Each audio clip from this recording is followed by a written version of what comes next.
L'anorexie mentale, la boulimie et l'hyperphagie boulimique sont autant de troubles des conduites alimentaires, les TCA comme on dit, qui touchent au moins 900 000 personnes en France et probablement plus, quand on sait combien il est encore difficile d'en parler, notamment pour la boulimie. Des plus jeunes aux plus âgés, des plus défavorisés aux plus aisés, du nord au sud, d'est en ouest, de la métropole de Tom-Tom, les TCA touchent tout le monde et ça n'est la faute de personne. La moitié des personnes qui souffrent des troubles des conduites alimentaires n'accéderont jamais à des soins spécialisés faute d'un repérage efficace et d'une offre de soins suffisante. Cela n'est pas acceptable en France au XXIe siècle. L'anorexie mentale, dont la maigreur peut vous interpeller, est une maladie grave dont on peut mourir, mais dont on peut aussi guérir grâce à des soins à la fois précoces et spécialisés. Le 2 juin 2021, c'est la journée mondiale dédiée aux troubles des conduites alimentaires.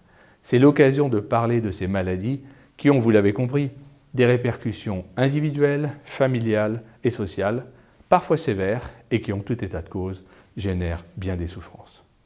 Pour autant, il n'y a rien d'inéluctable.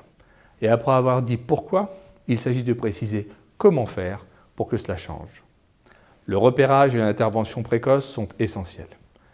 Parlez-en à votre médecin traitant, il est souvent votre premier interlocuteur. Les parents, la famille, les aidants sont des acteurs clés du traitement et du rétablissement des proches.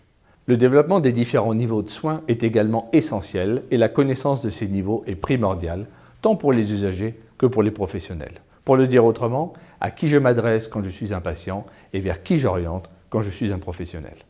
Sur ce dernier point, puisque je m'adresse à vous depuis le Poitou-Charentes, je ne peux que vous inciter à vous adresser au réseau TCA Poitou-Charentes, créé en 2013, et qui sera très prochainement partie prenante du futur Centre Ressources TCA Nouvelle-Aquitaine.